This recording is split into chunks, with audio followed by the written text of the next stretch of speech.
Live out your superhero fantasies in VR. Yeah, I know. I just did this yesterday with Ultimate Wall Defense Force VR.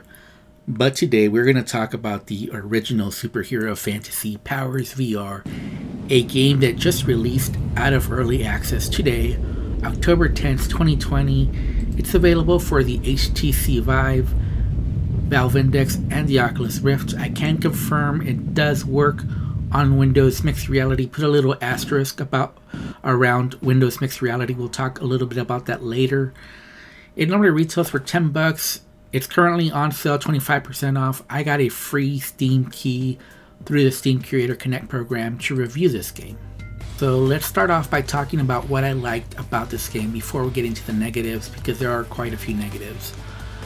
I really liked the variety of the superheroes in this game. They all felt different, and one in particular I really liked a lot, which was the one that kind of reminds me of Homelander.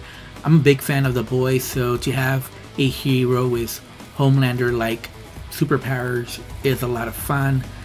Basically, she can fly around and she's got laser beams coming out of her eyes, and she's clearly the best superhero out of the bunch. The others don't even compare. There's a total of 8 heroes.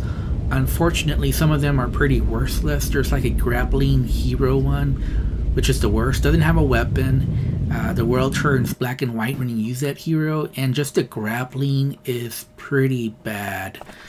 Probably one of the worst grappling hook mechanics I have ever seen in VR. You also have this fire dude. I don't know what you want to call him. Let's call him Inferno. I think it's called Fuego in this game. And the problem with Fuego is that he's got a fireball, but the throwing mechanic for that is pretty bad. And on top of that, I think you're supposed to be able to use a fire dash move, which helps you move around the map. But it didn't work, and this is where I'm not sure if it's an issue with Windows Mixed Reality. Now, I looked at the Windows Mixed Reality controller bindings, and I did not see an issue with the controller bindings. It seemed like all the buttons were properly configured, so there should not be an issue with using Windows Mixed Reality. But for whatever reason, I could not activate the fire dash no matter what I tried. Since Windows Mixed Reality is not officially supported, I'm not going to count that as a negative against the game, but I do think it was a bug. Now, here you see a real bug where you see that I got stuck in the terrain, and then this is my second attempt at the race, and you'll see that instead of showing the electricity on my hand when I'm running, it's showing a fireball, which is a mistake. That was from Fuego. So you see here there's a bug. It's showing fire in my hand. It shouldn't. This superhero does not have fire. Has electricity, and this is another bug that I encountered. The electricity doesn't do anything. Like, I could use electricity, it lights it, I could see the animation for it, but it was useless because it didn't do anything. And you see here, this is my second time getting stuck on the terrain using this character. I was trying to do this race. The race is actually pretty fun because you're going at super fast speeds and you're avoiding all the obstacles. But each time I tried this race, I got stuck on the train. I had to reset the game to the main menu in order to get back to the game. So that was frustrating. I did not like that. This game does have several like mini games. There's like pre-determined enemies on the map that you can find. And there's like little comic books you can collect. And there's just superheroes you can collect. I believe there's only 8 superheroes, so I found them all. Now the achievements say there should be 4 more, but I'm not sure if those are available. The notes from the developer indicate that there's only 8, so I'm going to assume that the achievements are therefore now bugged, and you can't get those 4 other superheroes that should be in this game, but I think they were taken away with the 1.0 release, if I'm not mistaken about that. This game just overall was very buggy. I would often get stuck in the train. I would clip through the floor. I would clip through buildings. There's just one character that's pretty useless. Basically, I only use them as a teleport. So my hero would get stuck in the terrain. I would switch to that hero, and then I could teleport out of there. And that's the only reason I used them. Otherwise, he was pretty useless.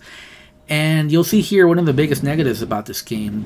The world is lifeless. So it's a pretty map. It's not very big, But it is a pretty map. I like the art style for this game, but when you try to do damage to the terrain, you'll see there that, I mean, there's some animations that looks like you are doing damage, but you're really not. You can't damage the environment at all. You have all these superpowers, but they're pretty useless outside of the predetermined enemies on the map and just for getting around. So your superpowers are pretty worthless most of the time, which is a severe letdown for this superhero fantasy that you're supposed to be having. Like, I want to be Homelander in VR.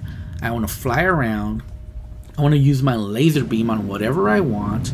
I want to see people on the map, people in this city. I want to see vehicles driving through the city, and I want to be Homelander just frying them all and laughing, having my evil laugh, and that for me would be fun in VR. Unfortunately, you can't do any of that because the city is pretty lifeless. There is nobody in the city, and in any event, you can't damage the environment. It's not a destructible environment. Your superpowers are pretty useless.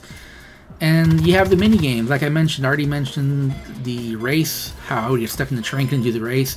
You have the target practice with the fireball guy, and then you have this, a wave shooter with the machine gun superhero. It's a pretty bad wave shooter. There's nothing really fun about this, and there's just very few enemies. They're not very bright. It's just a matter of having so many enemies on screen with so many bullets and so many dangers around you. It gets boring fast, and pretty much at this point I just wanted to die and get it over with. This wave shooter is pretty awful, especially now in 2020. I mean, maybe in 2016, 2017 this would have been okay, but now it wouldn't have been okay even back then. This is bad even by those standards. It's an awful wave shooter. So this game does have some positives, but the negatives just outweigh the positives, and I just can't recommend this. This is actually a worse game than Ultimate Wall Defense Force, believe it or not.